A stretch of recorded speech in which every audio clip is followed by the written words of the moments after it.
Welcome back, B-Shifters, for this special edition of B-Shifter. I'm your host, John Vance. Really glad to have you here today. Today we are talking to Jeff Griffin, and I want to say that when we started the B-Shifter podcast, we wanted to keep these to around 45 minutes to an hour, but today's episode is too important and too good to chop up into two. So you might want to take a pause somewhere in there, but we're leaving it all together for you. Jeff is a retired firefighter from the Phoenix Fire Department. He retired highly decorated after 30 years in the fire service, and he retired as a captain in 2011. You may know Jeff from his highly publicized fall through the roof at a house fire that was captured on video during the July 4th weekend in 1989. Jeff will give his harrowing accounts of that incident, how wearing the proper PPE saved his life, and this candid, tragic, and sometimes funny account of Jeff's fall through the roof and subsequent fall from grace just 8 months into his retirement contains elements that I think a lot of us can relate to and may hit a chord with some of you as well. For that reason, we are including extensive show notes today with many resources listed. If you have suicidal thoughts, addiction issues, PTSD, we're going to give you some resources that you can contact, and Jeff Griffin himself is also offering himself up. If you'd like to reach out to him, we are including his phone number and his email address, so you can reach out to him as well, as he is now a counselor helping with those very things that have to do with addiction. It's a riveting episode. I'm glad you're here. We're also joined today by Nick Brunacini. So sit back and enjoy B-Shifter. I think a good place to start, because so many people listening will know about this instance, because it really changed a lot of procedure in the fire service, was what happened at Ladder 27 on the roof. So for the folks who aren't familiar with that, can you bring us up to speed on what happened on the roof that day? Okay. I was working a payback shift trade that day. And anyway, we got to work. It was I got to work normal time, 8 o'clock in the morning. Do you want me to go into the turnouts? The story? Yeah. I think that's interesting. With his dad and stuff? Yeah. Because it's very important. Yeah, I think so. Okay. Well, let's go back to I came on the job in 1981, April of 81. And at the time, we were wearing what we called day boots. And our coats, well, mine never went down below that. But anyway, and I'm guessing you asked me out there in the lobby when we switched to bunker pants. And I know it was a situation at ladder or engine 37, firefighter O'Malley fell through a trailer.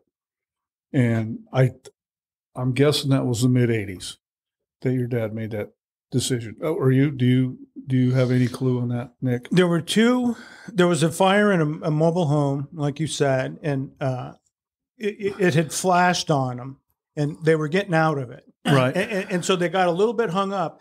But like Jeff said, in those days we wore day boots. That was normal. We also had bunker gear, but you didn't have to. You wore whichever you felt like wearing. Right. So, and we call them day boots because during the day, that's what you would put on normally. These two firefighters are on their way out. Thing flashes on them. And back in those days, we also wore combustible Class A uniform. Right. As we wore Levi Nouveau, hop-sack jeans, and they were made out of polyester. Yes. So these... Purchased at Mervin's for about $20. Exactly. Yeah. But they're on the way out. It flashes on them. And one of them, the last person out, got burned in their crotch area. And they said the only thing that saved them was they were wearing underwear. But like on their inner thighs, they had the exact pattern of the pants they were wearing. Yeah. So they said, and at that time we went away from we went to a FR uniform. And then soon thereafter, the fire chief made the decision to change the bunker pants. Yeah. Yeah. So I forgot about the Levi Nouveaus because, like I said, we could buy those at the uniform place right over here on McDowell. McCrary and Pew. Yeah. Just bring it back memories. Screaming at me. But we were still wearing a polyester shorts. PT shorts. Well, and the shirts were 50-50. 50-50. It was a great uniform, man. You'd wash them all, you throw them in the dryer and let them dry for a week, and then they'd sit for a week. You take it out, shake it. It looked like it just freshly pressed. Yeah. It was a B shifter uniform. Yes, it was. So I know I had on shorts that day because we just got done doing PT. And anyway, the call kicked out. It was July 1st weekend. And real quick history on it.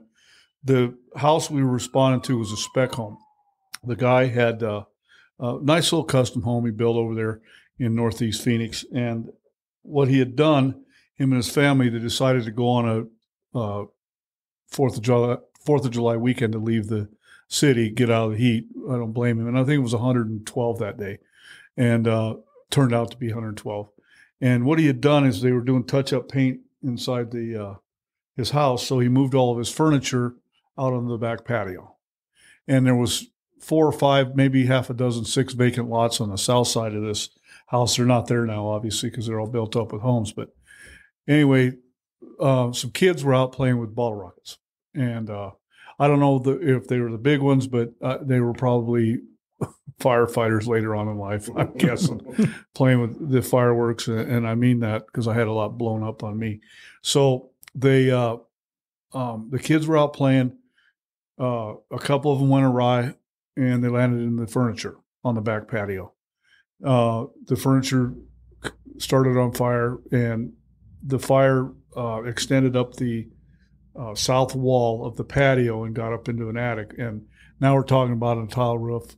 And at the time, and I was assigned to a ladder company, we didn't know much about tile roofs. We knew they were out there and they were being built like crazy, but we didn't know much about their safety. And we did not have a no-go on the tile roofs at that time. We could go to any roof and vent any roof we wanted, deemed necessary and safe. And so anyway, when we were responding to this call, I was driving the back. Does everybody know what tillering is? I was tillering that day, and I could see we had a good working fire en route. It was a clear day, and it was. And then the first engine, they got on scene a couple minutes before we did. His on-scene report was a working fire that was engine 31, and but he got, I don't remember if he got an initial all clear, because that would have given me, just driving, listening to the radio traffic, that would have given me a little sense of what do they got going on here? Is it, how bad's the fire? Is it interior? Is it contained to the attic? But we weren't hearing a lot of radio traffic, and I think they did get a preliminary all clear. And so when we got on scene, command was taken over then by engine 27, and he said to go to the roof and cut a hole and get utilities. So somebody had already put a 24-foot wooden ladder up there on the east gable end, and I don't know why, but it was there. So I thought, well, let's work a little smarter, not harder. Why would I go get my own ladder? So I used that ladder I grabbed a saw and a pick and a pickhead axe, and of course by this time I had my bunkers on, and I had everything on but my face piece, and I wasn't ditching the system. I was just, that's how we do it. And then when I got up on the ladder, I put my face piece on because I could see the smoke coming out of the tiles. And I said, we got a cooker up here. That's just me. I didn't explain that. I didn't tell anybody up there. I just saw it. And I was looking across that roof, and I didn't see anything in my mind at that time that would say that roof's not safe to go on. And of course, we found out later there was a lot of reasons why that happened. But so as we made the roof, the captain got up there. We kind of little stage there. It was 3 of us. Then the 4th guy finally came up. I don't know if he was down getting utilities or not, but he finally got up. We started to make our way across the roof, and the captain was sounding the roof with the pickhead axe. And he wasn't hitting it with the pickhead. He was hitting it the flat. And what he was essentially doing is busting the tiles. But I could feel the roof underneath my feet vibrating, and it had a good sound to it. It doesn't make a lot of sense, but it just did then. And so as we started going over that, I remember we came to a skylight, and I said, well, hey, let's just pop this skylight and get off this thing. For some reason, I just wasn't comfortable at that point. And visibility was great. The radio traffic, nobody was squawking and nobody was screaming. It was just a routine house fire. I think at that time, the battalion commander showed up and took command. I think I heard that on the radio. I don't remember. But anyway, the captain opted to not do that, and then go over onto the leeward side of the house, which is a good call. I don't say anything about that. It was a good call. So as I took a K-12 up with me, and as I was preparing the saw to start, like I said, I had my mask on. So did everybody else. I had my gloves on, and as I was preparing the saw to start, the other guys were clearing off the tiles. And I guess they cleared off an area probably, I don't know, 6x6, 4x4. I don't know, but it was a good area. And it was odd because the nail holes where they put the tile, when they adhere the tile to the roof, smoke was coming out those nail holes. There was several dozen of them. It looked like a pressure cooker. So I was starting to get that gut instinct, hey, we're not in a good spot here. My plan was the saw cut out once from the smoke, and I restarted it, and I said, I'm just going to cut this sucker, and I'm going to run like hell. And so I cut a top cut, and I was going to make a louvered cut, and so I made the top cut, and by that time, there was so much smoke coming out of that, just from that I couldn't see where I was at, couldn't see anybody else. So I said, you know what, screw it. I'm just going to louver this thing. I made the final cut on the bottom, and as I turned away, I was on the east side of the hole, and they were on the west side. And we were doing good, but as soon as they flipped those louvers, and then Kirk Redfern had like a 10-foot pike pole, he's punching the drywall out in the ceiling. And the fire flashed at that time, and she was going, and I could feel it. Of course, we didn't have any more smoke, and I don't know why. I can't explain this, but I left the saw there. I sacrificed the saw. I don't remember why. I just left it there, and I circled around the bottom of the hole. Look, again, the integrity of the roof was fine to me. And I had 8 years on the job, so I'd been on several roofs at the time, and I'd been taught by some great guys. I just felt good at that time. So I walked over, I got up, and my plan was to, typical fireman, is I just remembered where we put the ladder up. That's all I remember. And I said, I'm just going to, and like I said, visibility it was a perfect day. It was hotter than hell, temperature-wise, and I stepped up over the peak, and I was walking the strong points of the roof that I was taught. And I got over about that gable end, and I was probably, 6 to 10 feet from the ladder. And I heard tiles dropping. And I go, wonder what that is. Just out of curiosity, I wonder what that is.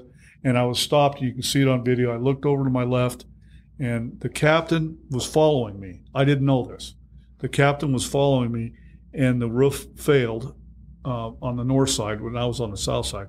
The roof failed on the north side. He's fallen back, and he grabs the tie. I don't know what that's called. The ridge? The ridge, I guess. Mm-hmm. But it had tiles still on it. So he grabbed that. As he was falling back, he grabbed that kind of like if somebody shoved him in a hole. And the other engineer, Pete Hawking, he had, it was weird. I thought he'd fallen through the roof, like a hole. But we found out later what it was. But he was up to his waist. And I literally thought to myself, what are these guys doing? Why are they screwing around? We got to get off here. And I looked, and I never forget, I saw the captain's eyes, and I could see him through the mask, and I went, this guy's in trouble. And that's not a good look. So I made a decision right there. Because remember, I just came from where they were, milliseconds before. The roof seemed sound to me at that point in time. So I see this, I hear everything starting to compute. I did see Kirk Redfern, but he had no contact with me. He was doing his job, punching the drywall through. He didn't know what was going on. Poor guy. So as I saw, I took off after him. I'm figuring, I remember there was a chimney over there, and I was going to do a MacGyver thing or something, and or whatever you want to call it. But my plan was to like grab them, hook them, and pull them over to the south side of the roof where I was. That was my plan. And I don't know if I was going to get both of them, but I was pretty sure I could have got the captain out, Rick Pesci. And on my way over there, it was about the fourth or fifth step. I'll never forget, it was my left foot. And as my left foot touched the roof, I felt it. And I went, oh, no.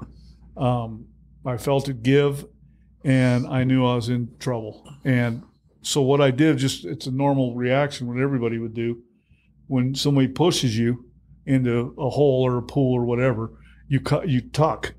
So I tucked. And because I knew here's what I really thought. I thought I was going down to the floor. And it was a vaulted ceiling, turned out to be. But I was at 14, 15, 16-foot fall. And I was going in a tucked position on my left side, basically. I was going to take a shot. But I was pretty good. I was pretty confident I would have survived this shot because, I've been beat up my whole life. So, well, it was the better of the two alternatives. Yeah, right. So as I tucked, I remember hitting the roof that was still intact, which blew my mind because why is that still intact? That where I was headed. And I felt something tug on my helmet, and I didn't know what that was till later on. And boom, and I remember landing after a short drop. Turned out to be I was in the attic. And I go, what the hell? And I'm looking around, and all I saw was fire I could see where the vent hole was. It was shooting out of there. But everywhere else, left and right, I looked left and right, and I got up to my knee. I was on my knees in the attic. It was a 4-foot vaulted ceiling there. I got up to my knees, and I thought, why didn't I go through? What happened? And Dale Lockett popped into my head. He died at a residential house fire in 1979, 10 years prior to this deal. And I thought maybe I'm hung up on something. I really did. I really thought. So I remember on my knees, I was in a squatted knee position. I'm reaching, trying to figure, what the hell am I hung up on? And like I could have done anything about it anyway.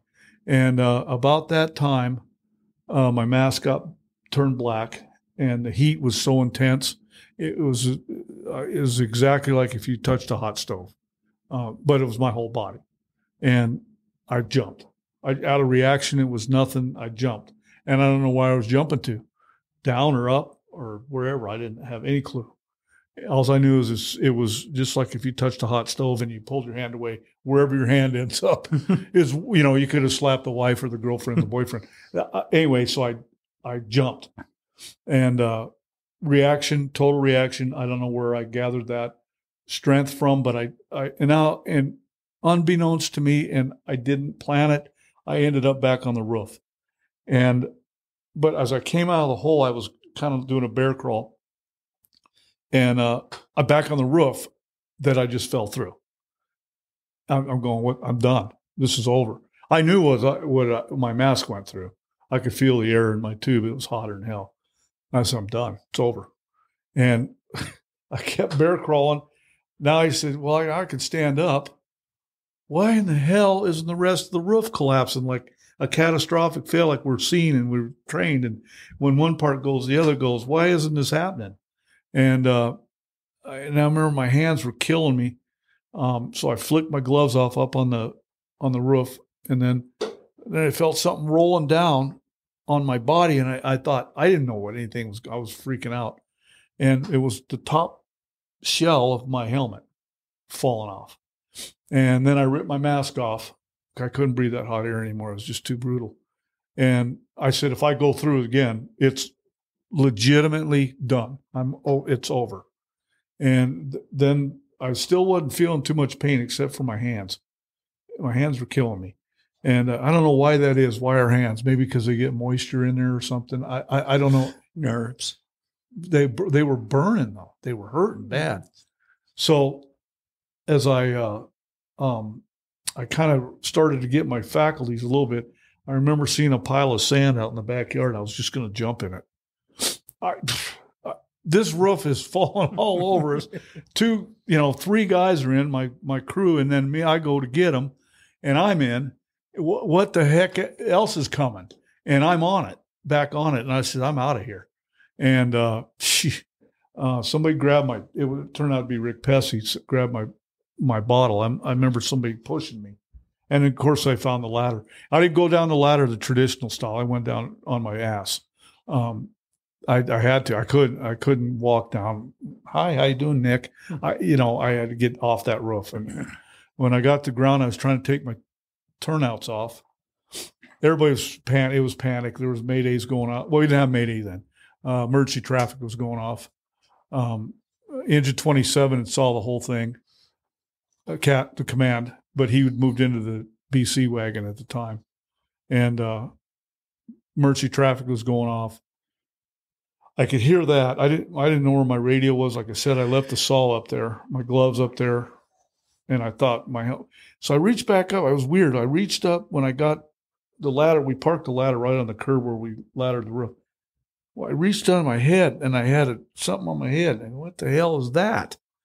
And I undid my chin strap, and I looked, and all I had was a cone head. And I don't mind being a cone head. Those guys are pretty cool. And I had a freaking cone head, and I cannot put it together. Why? What's going on? I can't get my turnouts off. They're too hot. They hit me with a green line. Engine, somebody out there had a green line going, and they were squirting me down. And I look over, and there's the captain that I originally went after, and he still had that, can I say, oh shit? Mm-hmm. He still had that oh shit look from the roof that I went to get. And I looked right at him. I says, Rick, where's Pete? And he goes, what? I said, where's Pete? And Kirk Redford was, I'll never forget, it was right there. He goes, well, he came down with you. I go, hey, man, there's 3 of us here and one's gone. And he goes, oh, no. I go, oh, no. I remember looking over my left shoulder. And I says, he's a goner. Because what I went through, if he's still in it, he's dead for sure. There's no doubt. Well, what had happened is as he fell through, me and the captain, I went after the captain, I fall through. Captain follows me. Pete goes out the north side of the roof. The engineer on engine 31, who was on the north side command, at the original command, he sees this. Pete's in dire straits, so he goes and gets a banger ladder and puts it up, and Pete self-extricates. Well, in the mix-up, Pete's on the north side of the roof. We're on the east side. We can't see him. I'm thinking I'm going to be involved in a firefighter fatality, which nobody wants to be. Nobody. And all of a sudden, here comes Pete walking around the corner. And I said, oh, I can't believe that he's alive. I didn't. If he survived what I did, he's a manly man because I can't describe the pain and how hot it was. Well, anyway, so I wasn't a very good patient. They transported. I was a horrible. In fact, I'm not very good. I was a horrible patient. Horrible. And I'm down to my 50-50. No. We had 100% cottons in. Did we? Yeah, because it was long. Well, yeah, because we had switched. There was no more. When we got rid of the day boots, it was the FR about the same time. Mm-hmm, remember? Mm-hmm. And the first ones, like you'd buy the pants, and one would shrink 6 inches. And yes. Yeah. So yeah, but a lot of guys wore those anyway. But I remember we were in 100% cotton shirts because mine was soaking wet from the heat, the sweat, and everything. But it was a dress now because it stretched so much. So I don't know why I didn't take that off, but I guess it wasn't hot up there. But everything else, I was get my bunkers, my gloves, I say they're all off. And that still puzzling moment was the helmet. And I still don't know what the heck that was. Have you ever looked in your helmet? Mm-hmm. You have? Mm-hmm. No, you didn't. Mm-hmm. You've looked in your helmet. Yeah, what it's made out of. We take it apart. Mm-hmm. You took your helmet apart. Yeah, when I was a firefighter at Station 1, the safety officers came in and said, you guys have to clean your helmets. Oh. And so we sprayed them. Engine 1 sprayed theirs with Easy Off, and they put them in the oven for like half an hour at 400 degrees. Okay. Well, they came out looking exactly as you would. So we had basically destroyed 8 helmets, and we figured out what they were. Okay. All right. Well, fair enough. I didn't participate in that study. Well, but you were on C shift. Yeah, I was on, that's true, at the time. Mm-hmm. But I was misplaced B shifter is what they always said. So that puzzling. So I saw it sitting there on the ground, and my bunkers were there. One boot I flicked off, and I think I hit the ladder with it. The other one, I don't know where it went. And my bunkers were in a pile, my pants, and my jacket was laying somewhere. And it's kind of still smoldering, which is kind of weird, like a meteorite or something. Well, Pete, we're reunited. They say we got one firefighter injured. I didn't realize that was me. Like I said, I was a horrible, horrible, horrible patient. I get in the back of the rescue, and I wouldn't lay on the gurney, and I did hear command do this. We got a injured firefighter. We're going to county, and I'm at 60th Street and Greenway, which is probably 20 miles, right? 20, yeah, at least. And we didn't have the freeways then, and it's 112, and I says, "There's no effing way we're going to." So we're going to JCL in the rescue. And the medics go, "Well, command said." I go, "I don't care. They ain't burnt. Tell them I said." That's where we're going. What are they going to do? So anyway, I'm the patient. Man. I was a horrible one. And they're like, "We're the fire department. You'll do what we do to you." Yeah, well, take it, son. Yeah. So what was that guy's name? He's looking back at us, and by the way, we're going code 3. And he goes, "Well," I says, "turn the lights and sirens on. They do for everybody else. You're going to do it for me." No, it wasn't a joyride. Anyway, so we get to JCL. They had the gurney next to me. "Come on, man, get in the gurney." No. And I said, "I'm not riding in the hospital in the effing gurney. I'm just not doing it." Mm-hmm. And so we get in there, and of course, the triage, what are you bringing us? I'm slopping wet, basically. "What are you bringing us?" And I go, "It's me." And I had second-degree burns on my hand and down my left leg, and I kind of held them out, and I go, "Oh, okay, I'll go to whatever room 2. So I go over there, and I got on the bed, though. I will say I got on the bed. And I don't know, it took some coaxing. "Where's the doctor?" "Yeah, well, he's working the trauma." "Oh, great. Well, I'm going to the nurse's shower." "What? I know you guys have one here. I'm not sitting here and these burns getting worse. I'm not doing it." I told you I was a horrible patient. So I finally I muscled my way into the nurse's shower. I got the combo, went in. That's what I did. I rotisserie in there for, I don't know how long I was in there. And finally they came and got me and laid me down. And the doc's doing what doctors do, he's being very methodical. He's checking, "Okay, how you doing, Jav?" And these burns are killing me. And finally, he's listening to my lung sounds, and I'd had enough. I'd had enough. And I reached over and I grabbed him just below his genitalia, and said, and he goes, hey, what's up?" I go, "Yeah, I know you got stuff in this hospital to make this pain go away. Go get it." And he goes, "Well, I don't want to speak." I go, "Listen, I still got all my faculties. I'm not a level 1 yet. And I'm about ready to, pull your, anyway." So he did. He came in, he started a PICC line, and they gave me IV or Demerol, and that worked. Yeehaw. That worked.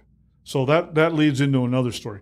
But going back to the investigation of the roof collapse, which was very interesting. I had to go to interrogation, I call it. No, it wasn't. The Phoenix Fire Department was not like that. They were very gentle to me. I met with Bruce Varner down at the safety at Station 8, old Station 8. And they had the video and the audio, and they were putting it all together, editing stuff. And OSHA people were there, some other people, I don't know. And they were asking what happened. So I kind of told them what I thought at the time. Well, the picture, the eye in the sky painted a little bit different picture than what I thought. What they turned out, the investigation was the top cord of the trusses, okay? The trusses in Phoenix in the Southwest are built with gusset plates, okay? What they found out, and they showed me, because they slowed it down, it was really interesting. The OSB that was on top of the top cord, the gusset plates had failed when I came walking across, okay? Boom, that top cord collapses, the gusset plates had fallen off. You could see the complete 4x8 sheet of OSB flip up like a teeter-totter, and it ejected some tiles off the other end from when I went like that. Pete Hawking, the guy who went off the north side, that's what happened to him. He wrote a complete sheet down. That's why he didn't go all the way through. And he was able to climb back out of that hole, which, remember, it's a vaulted ceiling, so he probably only had to climb out a 2-foot hole then by the time he trucked along, like going trudging through mud or something.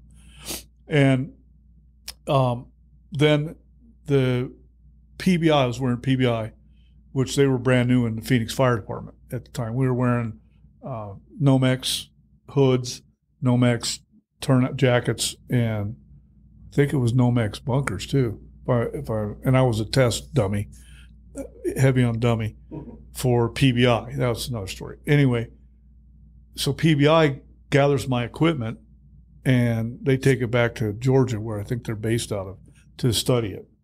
And because the scientist guys or wherever they are, they were very curious about the potato chipping on my left pocket and of my jacket and my bunker pants. They said, this doesn't happen, and you not have third-degree burns for that to happen. So, and then the thing about my helmet, what had happened is, on the helmets, if you look, there's a plastic piece in there that holds the chin strap to the shell. And underneath the shell is a piece of fire foam, a molded piece of foam. Well, that's connected with this little piece. Well, that's a breakaway feature. And I didn't know this till then. That breakaway feature, I guess some firemen have probably died over the years. They've got hung up in something and their helmets didn't break away, and they were burned or pulled their mask off. In this case, it would have pulled my mask off if it didn't break. The plastic gave before my mask pulled off. So that was kind of a big thing for me. And then I started putting it all together. I go, so that's what that little tug I felt, was that thing giving away. And then the stuff falling off was the shell falling off. I still had protection, but I didn't know anything about this. And so they take it back. 6-7 months later, I go to another meeting, and this is what they told me, and I didn't invent this. PBI, the manufacturers told me that for it to sustain that amount of damage from the fire, it was crinkled, it had to exceed 2,000 degrees. And they estimated it was a 2,000 degree exposure for 7 seconds. Their turnouts aren't made to do that. It's 1,400 is the top. So, of course, now I'm their poster child. And literally, yeah. And if I was a politician, I probably could have made some money off it. Anyway, so the mask, it failed, but it didn't. As a matter of fact, I still have it. And if you just hooked it up to a tank, it would still work. You just can't see out of the mask. But you couldn't even clean it. It's crazed. It's glazed. Yeah. And, but other than that, it's still operating condition. That, nobody knows, who knows, but that was probably seconds away from catastrophic failure. So your whole time in there was 7 seconds? That's what they estimated, yeah. Okay. That's a fair estimate, yeah. And this was probably one of the first events like this caught on video. I mean, this is 1989? 89. Okay. July 4th weekend. At the time, it's not anymore, but at the time, fireworks in Phoenix were illegal. Now it's not. You can have fireworks. At the time, they were illegal.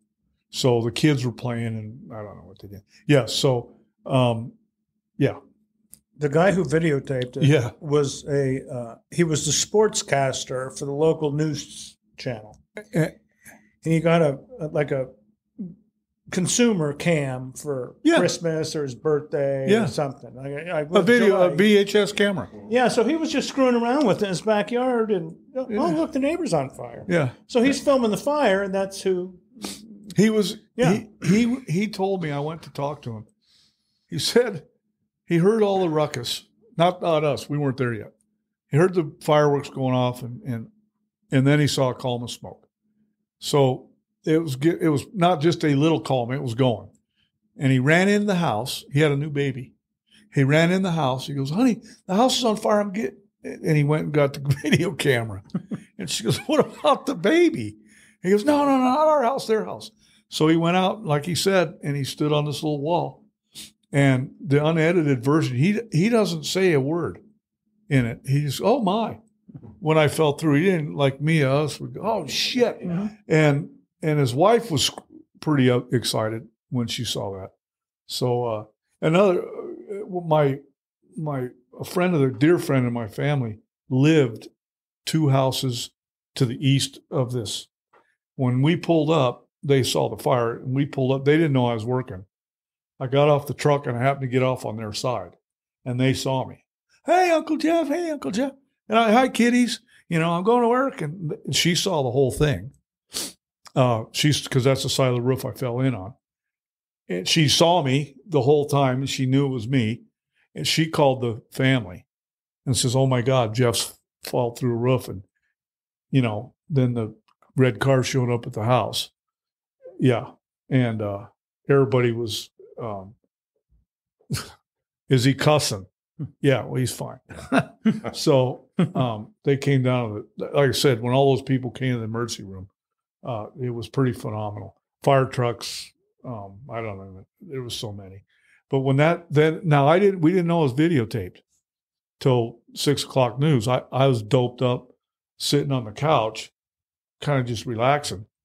And I didn't even know why the news was on. I couldn't tell you. I watch the news, but and that year, which was unfortunate as well, was we set the record for pediatric drownings in the nation. And in fact, they formed a DART team. Remember that drowning? It was horrible with drownings. Every fireman, that's the worst call. Horrible. And that was a lead story. And then all of a sudden they jumped to a fire destroys a home in Northeast Phoenix. And I saw a little clip of it before they went to the commercial. And I what the hell? How do they get the video of that so quick? I didn't see the news camera there. I didn't see a news vehicle. Of course, I wasn't really paying attention. And then they came back from the commercial and fire in North. And they show this whole thing. Me, what I just described to you guys, they showed the whole thing. And I'm getting shocked, and I'm starting to remember, that's why that hurts. And at the time we had landlines. Nobody had cell phones. And the landline started ringing at my house, which is a testament to the firefighter. Everybody. I had people, I'm not kidding you, calling me that were on vacation that heard about it. This is before, if it was social media, I don't know, I'd probably have to jump off a cliff, but they were hearing about it all over quick. I mean, it was within minutes. So I had to take it off, disconnect it, because it was just too much. And it's not, I didn't want my privacy or anything. I wanted to sleep, and I was hurt. So it was incredible. I can't even, I don't know how many people called. Well, the next day I had to go to the burn unit at Maricopa County, and my mom was a nurse there, so she knew everybody down there in the burn unit. And I walked in, they laughed at me. They sent you to us, and I go, well, I got an owie here. we'll show you an owie, Jeff. Yeah, this is a burn unit in Maricopa County. Yeah. Oh, I see. They sent you to the burn unit? Well, I have to go. All right, come here. And I get it. They deal with the most horrific burns ever. And mine were inconsequential compared to, well, they didn't see the video. Okay, if they saw the video, it might have changed them a little bit. So they had a debrief, and they put me in a tub, and they gave me some hoopla to put me in this. I wouldn't get in the tub. I'm a horrible patient. Told you guys that. So I got in the tub, and they gave me the stuff. I was okay with that. I was a monkey in there. Yeah. And so it hurt like hell, because my hand was a real bad one, and that just hurt. Anybody who's been burned, it just hurt. But looking at the video, comparing the video to the amount of burns I had, was baby shit compared to what it should have been. Right. Had I not, what his Nick Brunasuit Allen, the big guy, had he not, and this is, I attributed it all to him, had he not stayed the course with his quest, Alan Brunasini, to make us, and he's got knucklehead kids on his ass too about it. I know, I'm sure they sit around the family and, hey, what the hell? And okay, and they got to work on the job and hear all the crap. And I was one of them. But had he not persevered through that and said, I'm making a decision and I'm standing by it and I'm standing tall. And I know for a fact I was dead. There's no doubt. Nobody, human being, could have handled that.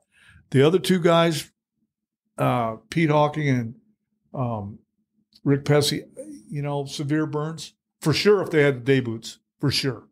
Pete Hawking, because he was standing erect. Yeah, for sure. Maybe they both would have died eventually from their burns. But I'm a goner. Well, if you didn't have your SCBA face piece on, absolutely, and on air too. I mean, which absolutely. Today we still see video every day of people on roofs, yes, without their SCBA. What do they call it, at the ready? How do you ready yourself for an emergency situation? Listen, let's say I was doing that. Okay, for those critics out there, let's say I didn't have mine on. Okay, and we would have walked off that roof unscathed, let's say, just for the heck of it. However, it turned to shit on us that quick. And now we got guys in peril, 2 crew members.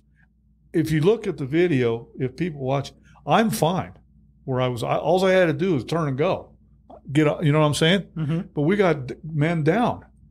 Police officers face it every day. Soldiers face it every day. I faced it. You got to make a decision. Are you going to fight or flight? Right? I don't know what came over me. What I was thinking, it was just the reaction. The captain's got the oh shit look. Pete's looking at me like, what help? I guess is all I can say. And I went. So what if I didn't have my SCBA? I'm done. Going to help those guys. That's like going into seriously, that's like a soldier, in my opinion, going to rescue his buddies without a weapon. Uh-huh. Now, why would he do that? Sometimes you might have to, but if you have a weapon, I'm taking mine. I'm taking the biggest one like Arnold Schwarzenegger would have. Yeah. Right? Yeah. Why wouldn't you to go? It's better to have more than not enough. Yeah. I can always send them home. So based on that, I feel sorry for that attitude nowadays because, I had one guy told me, well, we want to feel the full effects of the fire.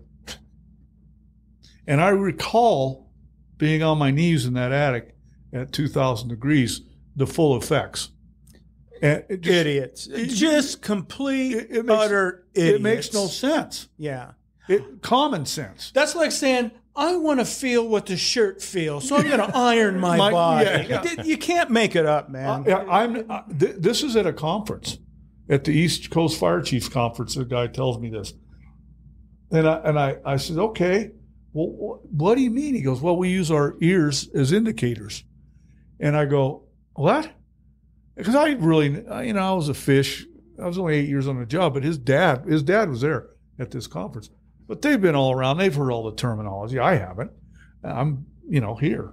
And, what? Your ears? So when our ears start to bubble, we back out. Okay. Well, why would you want? Okay. All right. that doesn't make it makes no, if I can wear, okay, so you're a professional athlete, okay, let's say football, all right, because that's my deal. So you go out and you're going to go against 300-pound linemen that are beasts, and you're not going to wear your helmet. Why would you do that? You're going to get the best helmet that money can buy, I would think, to protect yourself, right? And you're going to wear the right clothing. They don't get dissed for that. They're amateurs. That's why they say what they say. Well, I'm telling you, it happened. I heard it. So yeah. I said, my goal, and just think about this. What if I'd have died at that day? Over what? A house, a spec home in Phoenix, Arizona. For what? There was nothing in it. There was no furniture in the interior. There was no people inside. I would have died in vain, I guess, over nothing. I mean, if you ask anybody, homeowner or whatever, they would have agreed. What'd they do with the house after the fire? Gutted it. It's back. It's built. It's rebuilt. It took them about a year. They tore it down? No, they just gutted it. Okay. Yeah, but the walls, they kept the walls up. Yeah. Nice house. So I guess that you would have died for them to keep the walls up, to save them $7-8 grand. Yeah. Yeah. Yeah, probably. Restoration, Jeff. There you go. Restoration, yeah. Jeff, yeah. So, and then I heard, and I'm not positive, I'd like to look into this, and it probably wouldn't take too much to look into, but the boys that were shooting off those fireworks, I don't know if this is true or not, but it's what I heard is they were brought up on charges, and their parents, I think, because they were young kids, they had to pay the damage because we had lost time. We had a lot big through their homeowners.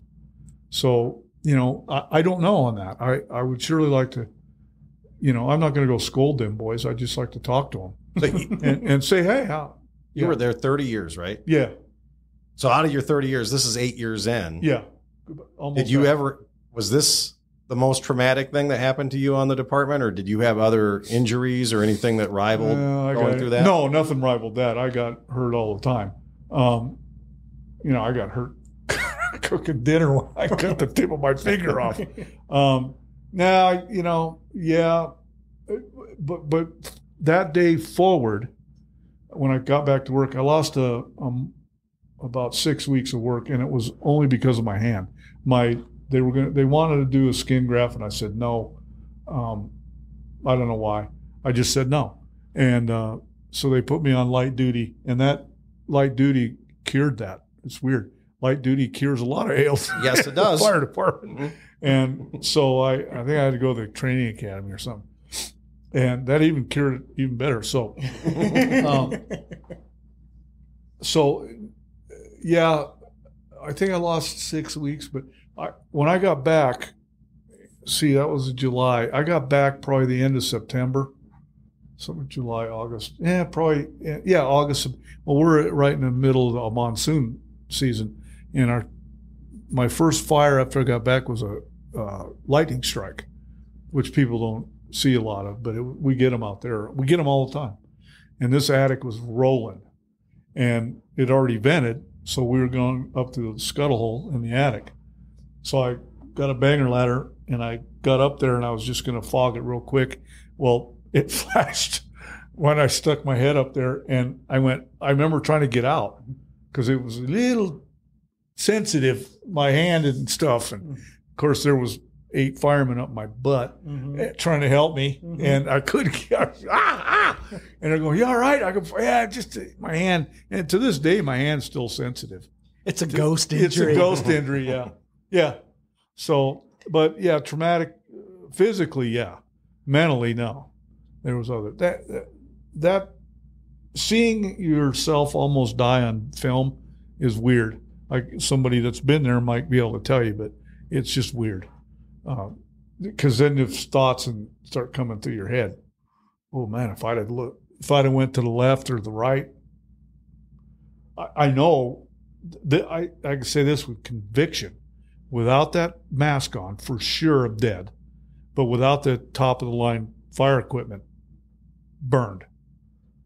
There's just no doubt. Because I've been hot before. We all have. We've all been in heated situations. You should see my hood. My hood's like somebody took a torch to it. That would have been my face. Mm-hmm. I have a pretty face, right? You do. And that would have been scarred. Most right? rhinos do. Most rhinos, yeah. Still pretty. Yeah. Now you're talking. Let's say those are for sure 3rd-degree burns on my face. Maybe lose an ear, an eye, because it was right here. Do I survive that? Do I go 30 years? Hell no. And I know I because all the surgeries and all that stuff I'd had to go through. But no. So going back to when you got that Demerol. I need a cup of coffee for this. We could take a pause. Can we take a break? Take 10. Hell yeah. Hey, while we all jumped up from this recording to grab a cup of coffee and a little comfort break, I wanted to tell you a couple of things and remind you of a couple of things. In the show notes, there are a lot of resources. If you or somebody you know in any line of emergency services or outside of emergency services need help with PTSD addiction issues or other behavioral problems, go ahead and look that up and pass those resources on to them or use them yourself. And of course, Jeff's information is available in the show notes to contact him as well.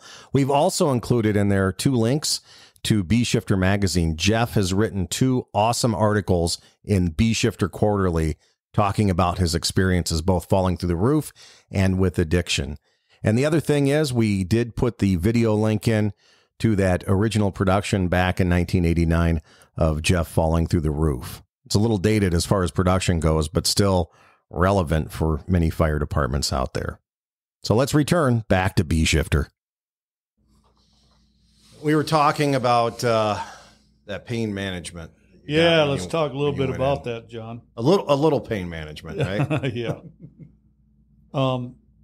Well, yeah. We're going to go into that deal. Let's start it off by, I was no angel. Okay, we've been discussing it on the off mic here of our behavior when we were youngsters and getting SWATs and whatnot. I was no angel, and by any means, and I'm going to say I only deserved 99% of those SWATs. The extra ones that he gave.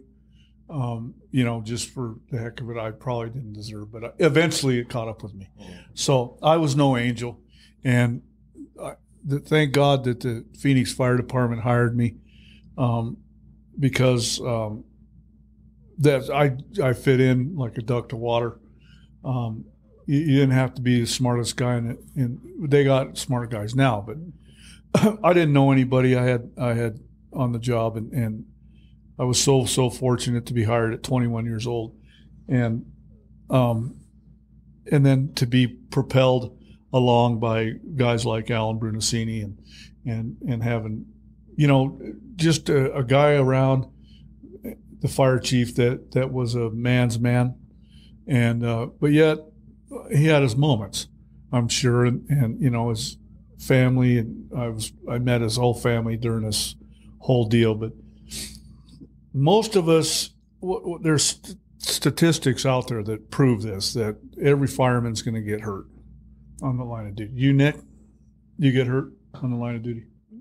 I was at County Burn Unit once. Okay. You know who I ran into the first time? It was Melvin Burt, Dr. Blaze. Dr. Yeah. Yeah. We were burned up together. Yeah, different fires, same day. Okay. So whether it was an incident like mine or a car fire or a trash fire, you're gonna make a mistake. You're gonna get hurt, and you're gonna lose time over it. It's just a fact. And how that treatment comes about is what's going to could affect the rest of your career.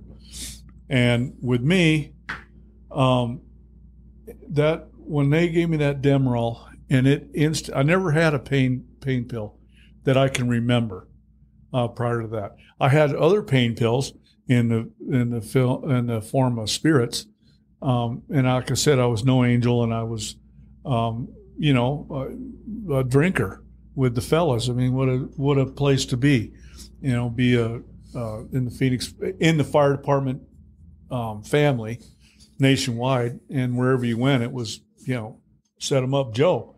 They sent it was like early 1980, and they sent these mental health professionals to come in to look at the firefighters and, the heroes and all the rest. Yeah. And they were with different companies, and they were there for about a month. And I remember they were sitting around talking about what they were going to do with all this stuff. And one of them looked at like the BC who was leading the group and said, "You are the most exquisite set of enablers that exist anywhere." Enablers? Yeah. Okay. So it's the kind of the cult you just described. Yeah, it's absolutely, yeah. We all partook of the activities. Yeah. And would I say enablers? Yeah. So would you consider at the time? Yeah. Did you consider yourself social, or was it a dependency that got No, the shakes I or wasn't anything? dependent. No, Okay. no. Knowing what I know now, no, I was not. I was able to. I don't know what a social drinker is. I guess it'd probably be my wife that can drink half a beer, or she doesn't drink wine. I guess she's one. I have a hard time wrapping my head around it, but no, I was never that. In the beginning, I had my ups and downs with drinking, the hangovers and whatnot, but I was able to shelf it for periods of time where it was not a dependency physically or emotionally. When this hit, this deal here, it was weird because it was a start of, it's almost like the floodgates open, because it was a point in my life when a lot of bad shit was happening, which happens to everybody in life. It just does. And, this happened, then I hurt my knee several months later, and I wasn't on a prescription for those burns for like a week maybe. And that was before all the guidelines they have now. And I don't recall it being an issue. It was over with.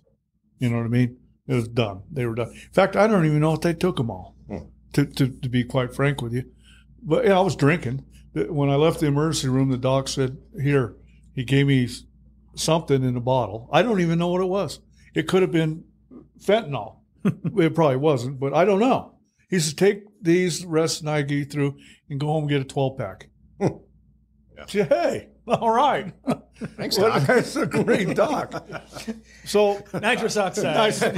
10 years earlier, he would have told you, pick up some Pall Malls on the way home, too. Yeah. So, he wasn't being a dick or nothing about it. He was just 1980 medicine. Yeah. Yeah. Okay. So I get home. Oh, in fact, when I went to the county, they said, "How much you weigh?" I said, "About 225. And he goes, "Oh, here, take those before you get in the tub." Well, yeehaw, yippee-i-o-ki. I'll get in the tub. And I was put some bubbles, put a little Mexican senorita in there, and we're good, man. And some margaritas and some Carte Blanc. Come on, man. So be looking like Station 18 champagne room. Yeah, right. Yeah. So I'll get in the tub. So then it was, like I said, it was a station in '89. I had that, and then I blew my knee out playing football. Had semi-pro football for the fire department team. And that started another round. Here you go. And it wasn't like I was in a lot of pain. It's just that's what they do, pain management. Okay, I'll take them. And then, I had a series of injuries, and it just kept happening. Then my mom died, or first my dad died, though I never knew, and I had to go deal with something out of state that was just stupid. And not knowing your dad for all your years and being reintroduced in his life, and I was pretty angry. He left you like you were 4 or young. Yeah, divorced when I was 4. Okay, yeah. And then all of a sudden, 30 years later, I get a phone call at the firehouse. I don't know how they tracked me down through he must have known. And I answered the phone at Griffin line 1, and I'll get everybody Griffin line 1. By the way, we used to have phones that had lines on them, okay? And a PA system. Okay, boys? Yeah, I know. Now Bobby became the answer to the phones. Yeah. So and you'd put it on hold, and then you'd hit intercom, and you'd say, Griffin or whoever, line 1. So anyway, that's what happened. Griffin, line 1. I pick it up as Griffin. It was the senior assisted living place in Montana, which I knew where my dad lived up there, but I didn't know anything about him. And they said, well, your dad passed away last night, and you're going to need to come take care of his affairs. What? Why me? Well, because he has you listed as next of kin. And, of course, the F-bombs, what the hell, I said it to them. Why, I don't know the fucking guy, blah, blah, blah. And next thing you know, I talked to my mother, and then my mother always referred to him as that son of a bitch. And I understand. And she said, well, you better go. So I said, all right, I'll go. So me and my sister fly to Montana on the death deal. You can get a right now ticket as long as you have a death certificate, and they don't charge you the exorbitant fees that they do. So we go up there, rent a car, have to drive to Podunk, Montana, Glasgow, Montana. It's in the northeast part of the state. And we go into this senior assisted living place. It's more of an apartment rather than a long-term care. And I'm looking around. I go, oh, that's kind of neat. Had some neat stuff in there. And we're going through his paperwork, and I found a will. And it says, last will and testament, my dad's name was Roger F. Griffin. I have 2 children. It names me and misspells my sister's name, but it named her, who I bequeath nothing to. And it's I bequeath this to some Joe over here. I don't know who these people are. So I looked at my sister over there in the corner, and I says, we're not technically, we're breaking the law because we're not on this deal. What? Let me see that, and his buddy's behind us, and he goes, oh, he didn't mean it like that. I go, well, it doesn't matter what he meant. This is the last will and testament. It's, tri-folded blue and all this stuff. I said, we're out of here. And so I went and got a bottle of Jack Daniels, and what we do. And I'm going through a lot of stress at the time. I really, truly am. And with this deal, have to get a lawyer, probate, all this stuff. Get back to Phoenix. It's a mess. It's totally a mess. And he had some land up there that he willed to me and my sister. And that became an issue. And they were coming after me through my dad's estate. Yeah, I had to get somebody called a lawyer, and he wasn't too helpful, and blah, blah, blah. And I was mad. I just lost my dad, who I never knew. Well, what had happened is right before I was leaving, I was really mad. Anger was a real bad issue with me. And the bank from Podunk, where it was Mayberry RFD, that's basically how big the town I was in, calls and says, your dad had a safe deposit box. I said, well, according to this will, I'm not on it. And they go, well, no, you need to come down. So I go down there reluctantly and pound a shot down. I'll go down there and give them a piece. I don't know why I was even mean to these folks. I can't even tell you. Just anger. And I get this safe deposit box, and there's another will. It supersedes that one, and it gives everything to me and my sister. So it wasn't much. So we get back here. We take care. Right. No, I'm going through this, and my mom gets diagnosed with metastatic breast cancer, stage 4.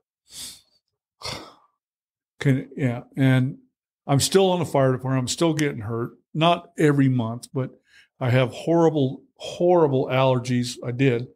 And I blew out my eardrum scuba diving. It's just one thing after the other. It's a domino effect. And before I know it, I'm hooked on that stuff. And it may have been a year. No, it wasn't a year. It was 4 or 5 years, probably. And hooked on Demerol? No, just painkillers. Oh, just painkillers. Anything. Okay. Pain, hydrocodone, oxycodone. I don't know how the fentanyl didn't cross my ways. I just don't know that. I don't think it was available then. I don't know. It was more of an anesthesia. Maybe, yeah. I don't know. Thank God, because you were blue collar. You didn't have the resources to. Yeah. You were not Michael Jackson. No. So I and it was one thing after the other. Then my finances went to shit. I had to file bankruptcy that added on to all this stuff. I mean, it was over about 7-8 years, and I was self-medicating. Then it was started to become an issue. I noticed myself not being able to control the amount I drank when I went out. People were starting to say stuff. Hey, and these are firemen. Come on, these guys. Hey, man, maybe you ought to settle down a little bit or slow down. And, then I started to isolate, which was really bad. And then at that time, this is about 20 years ago, at that time, I could keep alcohol in my house. I had alcohol in my house. I don't know, over a course of 2-3 years, it started to go away. Not because I couldn't control myself, it's because the family didn't want me hitting it. They didn't want it, out of sight, out of mind, which is not true. Because if I want to drink, I'm going to drink. I'm a grown-ass man, and I could go get it wherever. And I did. And, then life's hitting you, and then you're starting to deal with retirement. And that's a big, big step for us guys, and I described it in my article, and I tried to be as B-shifter-ish as I could about retirement. What I summed it up as this, is one day you are, and the next day you aren't. You're cleaning out your locker, and you're taking your uniforms out, and you're going, wow, I'm not going to wear these anymore. And some guys transition into that very well. Some guys, you never hear about them again. Whatever happened to so-and-so? Oh, he moved to Alaska. Oh, okay. Some guys do. I was one that didn't. And it affected me not because it was who I was, but it just because my purpose kind of went to, I don't know. I can't explain that. Guys out there will understand, guys and girls. And, then you were supposed to have a happy retirement. And I thought, as all this stuff, I started playing this stuff off. I got into retirement, and I go, and I know I got an issue. I was very confident that I had an issue, and it was starting to affect me mentally and physically now. And, I was getting sick a lot. Not with the COVID. Flu, sinus infections.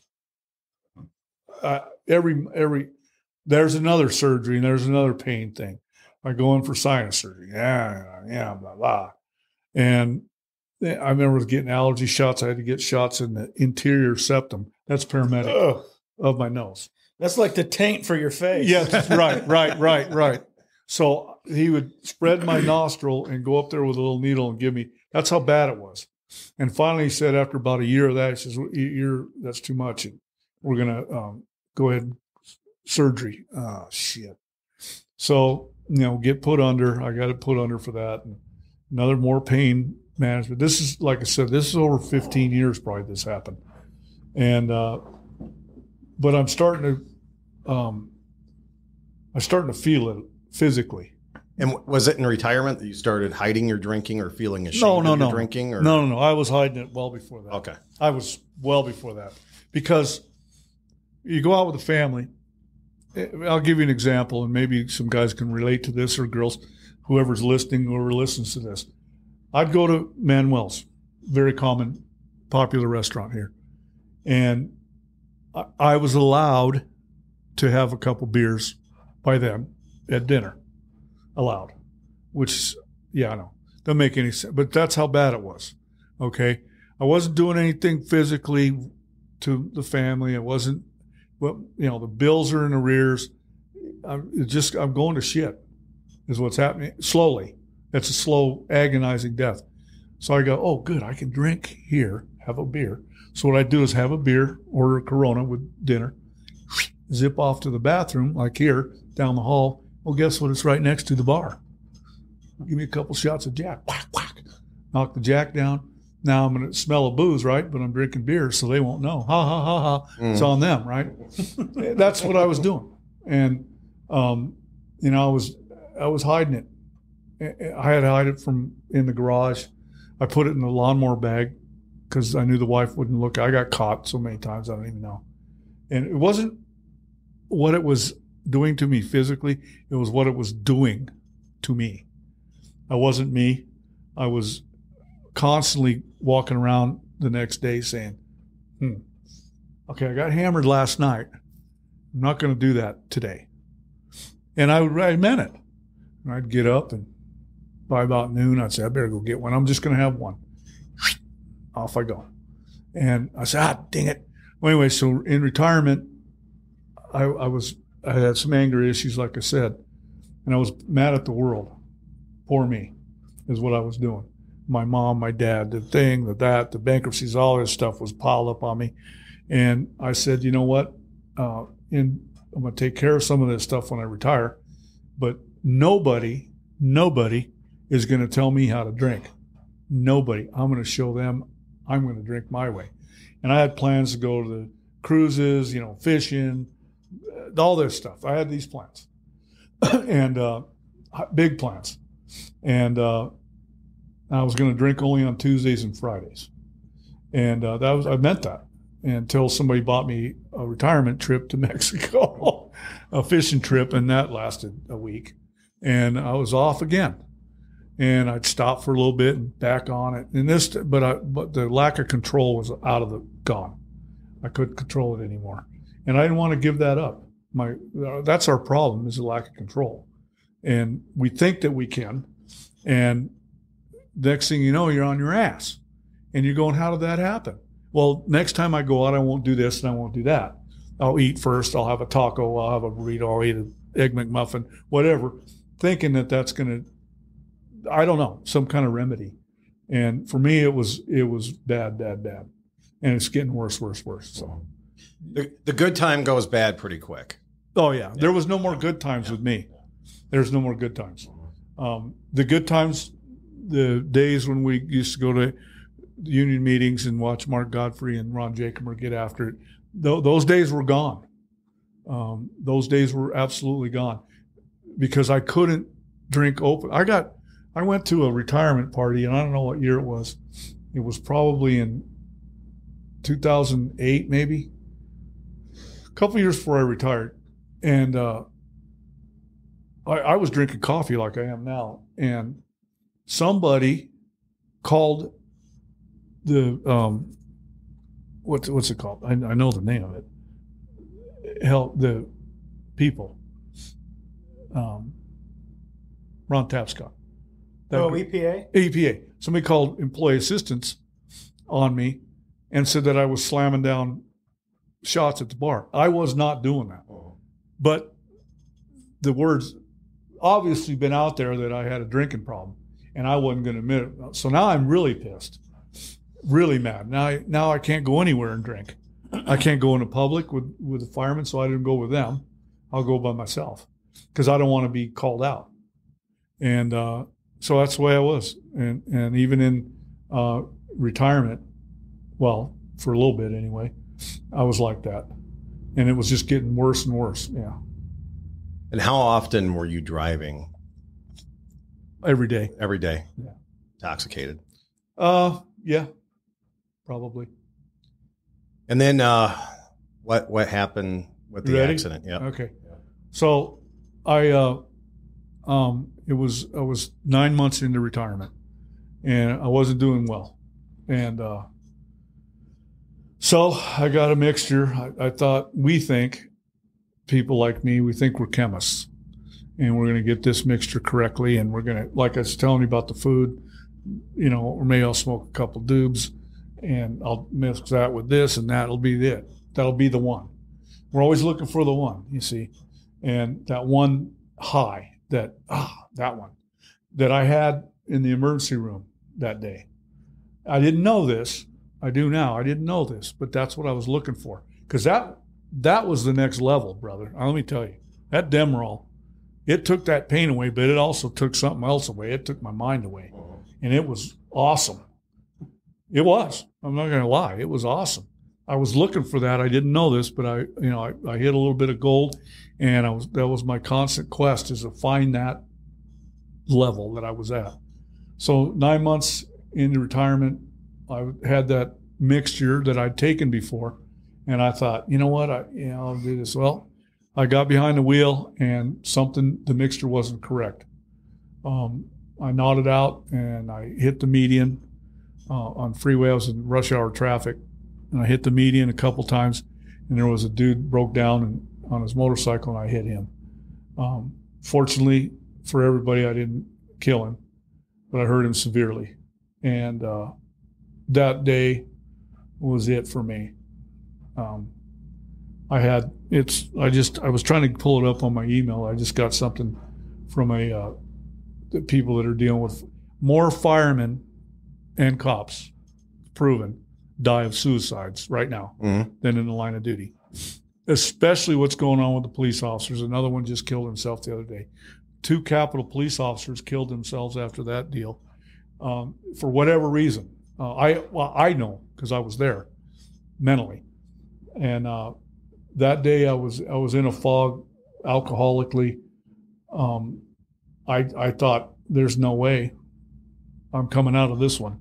I got out of that attic, but I ain't coming out of this one. There's just no way I'm getting out of it. And so I just didn't have the courage at that time to make the next step. I wasn't going to hang myself. Saw too many of those. I wasn't going to shoot myself. Saw too much of that. Me, personally.